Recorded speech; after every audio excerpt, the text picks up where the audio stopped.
सुप्रभात। मैं हूं जगेंद्र राणा। आज की हमारी आध्यात्मिक चर्चा का विषय है पंच महाभूत। पंच महाभूत देखिए, हमारा भौतिक शरीर पंच महाभूतों से बना है। उन महाभूतों से ही 3 दोष उत्पन्न हुए। आकाश और वायु से वात दोष, अग्नि से पित्त दोष, अग्नि और जल से कफ दोष का निर्माण होता है। तो इन तीनों दोषों के परस्पर मिश्रण से ही नाना रोग उत्पन्न होते हैं और प्रमादपूर्ण आहार विहार के कारण ही ये दोष बिगड़ते रहते हैं। इनमें से प्रत्येक दोष की दो गतियां होती हैं। पहला संचय, अर्थात दोषों का अपने निर्धारित स्थानों पर संग्रह होना। दूसरा प्रकोप, अर्थात दोषों में वृद्धि होने के कारण उनका अपने स्थान को छोड़ना। अब दोषों की ये गतियां ही आदि व्याधि उत्पन्न करती। इस तरह रोगों के भी 3 प्रकार होते हैं। कर्मज यानी कर्मों के कारण उत्पन्न होने वाले रोग, दोषज यानी दोषों के कारण उत्पन्न होने वाले रोग, और उभयज अर्थात कर्म एवं दोष दोनों के कारण उत्पन्न होने वाले रोग।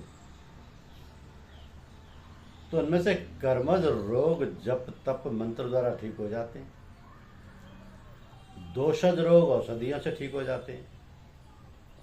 लेकिन उभयज रोगों के लिए औषधियों के साथ साथ जप तप मंत्र की भी आवश्यकता होती है।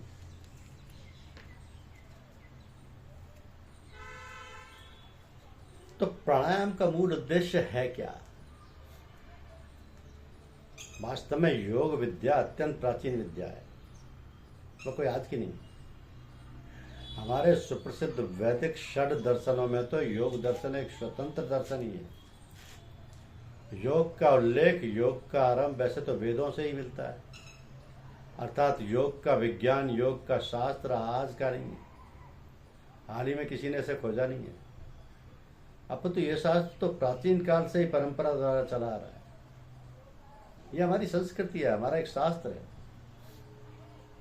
तो अपने आप को योगी एवं योग शास्त्र के ज्ञाता कहलाने वाले आजकल के अधिकांश प्रचारक जो प्राणायाम का उपयोग रोग निवारण के लिए करते हैं, वे भी कहीं ना कहीं इस बात को बड़ी ईमानदारी से मानते हैं कि प्राचीन ग्रंथों में भले ही प्राणायाम का रोग निवारक के रूप में उल्लेख आता है, परंतु किसी भी ग्रंथकार ने यह कभी नहीं कहा कि केवल रोग निवारण के लिए ही प्राणायाम का उपयोग करें। नारियल के पेड़ को तो हम सभी जानते हैं।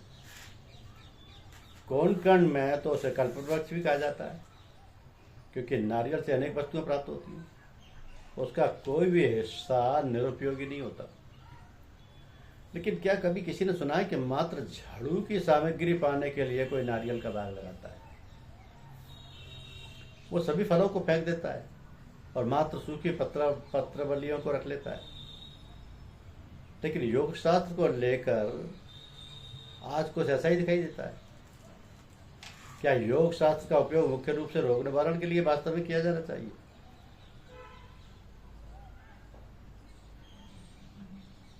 योगाभ्यास साध लेने के बाद भी नास्तिक कौन रहता है?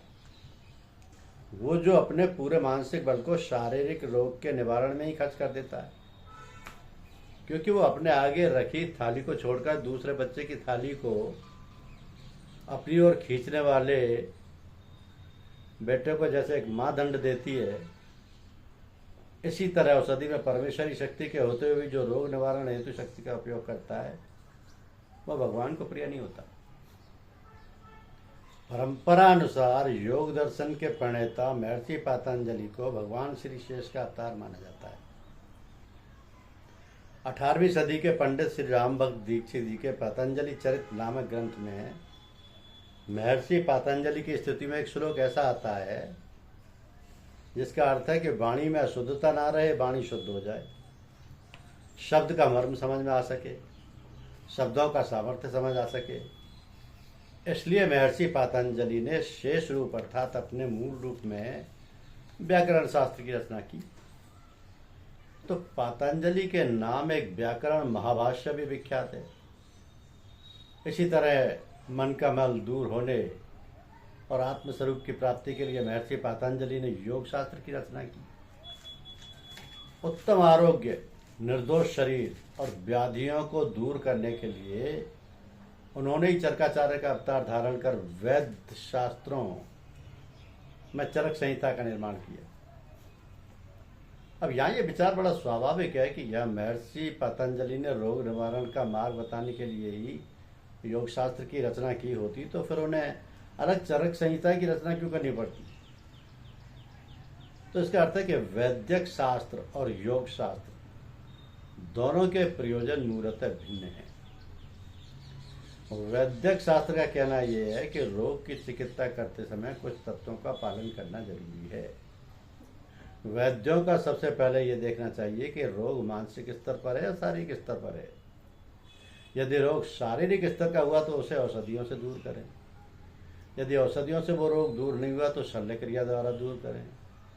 उससे भी यदि वह ठीक नहीं हुआ तो मंत्र, तंत्र, देवत्व शास्त्र और मनोबल का प्रयोग करें। इतना करने पर भी यदि रोग दूर नहीं हुआ तो महात्माओं का सत्संग करें, महात्माओं की सेवा करें अथवा सत्वगुण वृद्धि हेतु शास्त्रोक्त यत्न करनी चाहिए। अब रोग यदि मानसिक है अथवा मानसिक स्तर के हैं तो विशिष्ट औषधि द्वारा अथवा तंत्र मंत्र से ठीक हो जाते हैं, अन्यथा महापुरुषों के आशीर्वाद से ठीक हो जाते हैं।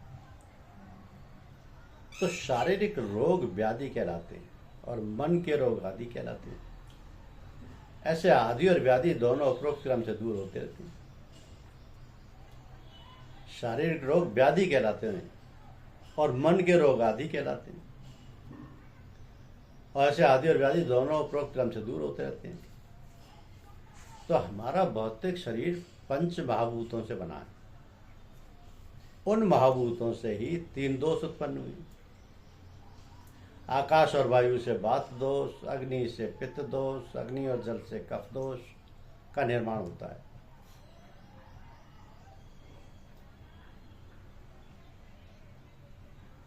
इन तीनों दोषों के परस्पर मिश्रण से ही नाना रोग उत्पन्न होते हैं।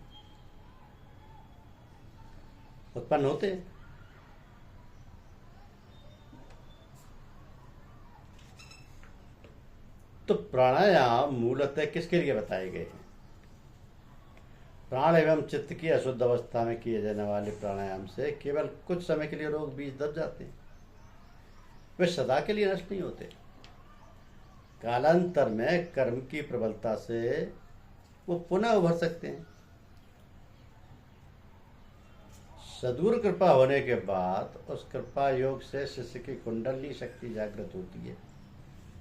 वो शक्ति साधना में शुद्धि की नाना क्रियाओं द्वारा धीरे धीरे साधक के प्राणों को ही शुद्ध करती जाती है। इसी के साथ वो इन संस्कार रूपी रोग बीजों को भी क्रमश भस्म करती जाती है। तो जिन जिन रोग बीजों को वो भस्म कर देती है वे रोग अपने आप नष्ट होते जाते हैं। और रोग निवारण की यही सबसे अच्छी, विश्वसनीय एवं टिकने वाली पद्धति है। इसका एक और भी शास्त्रीय कारण यह है कि प्राण जीवन शक्ति है। प्राणों से खेलना महाविषधर सर्प से खेलने के समान है। वह कोई आसान काम नहीं। प्राणों से खेलते समय, प्राणों का नियमन करते समय भूल से यदि प्राण थोड़े से भी विकृत हो जाए, एक नाड़ी दूसरी नाड़ी में चले जाए अथवा बीच में कहीं अटक जाए, तो कुछ ऐसी आदि व्याधियां पैदा हो जाती हैं जिनका किसी औषधि आदि से ठीक होना तो दूर, किसी सामान्य योगी द्वारा भी ठीक नहीं हो सकती। इसलिए प्राणायाम को किसी जानकार एवं अधिकारी गुरु द्वारा शास्त्र बुद्धि रीति से समझ लेना और फिर उन्हीं की देखरेख में अत्यंत सावधानी से यम नियम आदि का पालन करते हुए करना अत्यंत आवश्यक है। आजकल ऐसे गुरु शिष्य दुर्लभ हो गए हैं। इसी के कारण ऐसे अनेक प्रसंग देखने सुनने में आते हैं कि अपने ही मन से प्राणायाम करने की वजह से उसमें चूक हो जाती है और फिर कोई अनिष्ट परिणाम आता है। तो ये अनिष्ट परिणाम नहीं आने चाहिए। धन्यवाद।